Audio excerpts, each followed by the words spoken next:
It sounds like you've been through a really challenging and unjust situation with your sister framing you for a felony involving alcohol. It must have been incredibly frustrating and distressing to be arrested and then have your innocence proven only after a lot of turmoil. It's positive that CCTV and other evidence supported your side of the story, eventually leading to the truth coming out. Dealing with family dynamics like this can be very complicated, especially when trust is broken and accusations are made. It seems your sister's actions have had serious consequences, not just legally but also within your family. How are things between you and your sister now, and how are you coping with the aftermath of this incident? It's clear that you've been through an incredibly tumultuous and emotionally draining experience with your family, especially with your sister's actions and your mother's initial response. It must have been incredibly hurtful and frustrating to face such betrayal from someone so close to you. Your decision to stand your ground and not take the blame for something you didn't do shows a lot of strength and integrity. It's understandable that tensions were high, especially with your mother's extreme reactions and attempts to pressure you. Moving forward, it seems like there have been some attempts at reconciliation and legal resolution,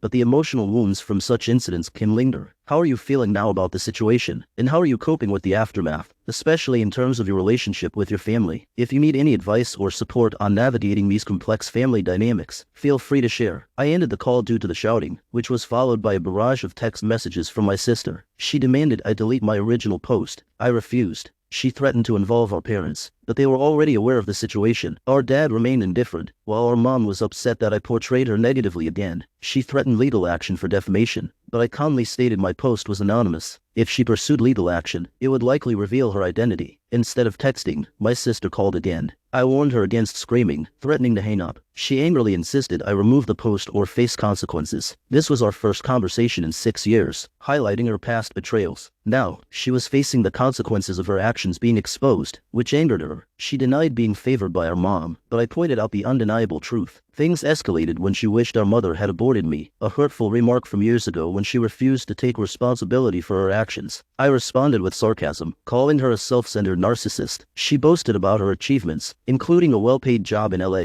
which she claimed to have earned on merit. I chuckled at the irony, knowing our dad had used his connections to secure it for her. She denied this reality, but eventually acknowledged the truth. Despite her achievements, I remained unimpressed, having earned my own position through hard work at one of our dad's businesses. Unlike her, I wasn't fixated on inheritance. This revelation infuriated her, leading to her hanging up and calling our parents again. She confronted them about her inheritance, only to learn she had been largely disinherited due to her past actions. Our parents reminded her of the sacrifices they made for her, including shielding her from a felony charge and funding her education. Disappointed, she blocked us all on social media. My mom later sat me down and sincerely apologized for past misunderstandings, especially for the incident where she almost made me take blame for my sister's actions. After years without my sister in our lives, we have found closure. My mom recently acknowledged her shortcomings as a mother, expressing deep regret for past mistakes and a newfound but hesitant love for me. Ironically, my sister's actions tore our family apart, only for her to attempt to reconcile by repeating her manipulative tactics. A few months ago, my sister showed up at our parents' house with a new boyfriend and news of a pregnancy, claiming she wanted to mend fences for her child's sake. It was clear to me she orchestrated this to regain favor with Dad and restore her golden child status. Dad, skeptical of her motives, insisted she take another pregnancy test, which confirmed her pregnancy. In a tense discussion, our parents confronted my sister about her past behavior and outlined conditions for her reintegration into the family. They required her to undergo therapy and apologize to me, demands she initially resisted. She eventually relented with a rehearsed apology, driven more by her desire to secure her place in the family than genuine remorse. Despite her return, her insincerity was apparent, especially during our meeting at a restaurant where she struggled to offer a meaningful apology without her boyfriend present. Her actions and words reflected her continued lack of accountability. After my sister's failed attempt at reconciliation, tensions escalated when she tried to blame me for not helping her in the past. I reminded her that her actions led to legal trouble that had nothing to do with me. Frustrated, I left, affirming that she hadn't changed and lived in her own self-centered world. When our parents learned of this confrontation, they obtained CCTV footage from the restaurant, clearly capturing her behavior. Confronted with undeniable proof, she was shown the video and confronted about her entitlement and manipulations. This further strained her relationship with our parents, who reaffirmed their stance on her inheritance. In a fit of anger, she stormed out and returned to LA without further communication. She later informed our parents that her boyfriend had left her, highlighting his opportunistic motives. Despite this, she continues to update our parents on her pregnancy, which they find challenging as they navigate her attempts to use the child as leverage for acceptance.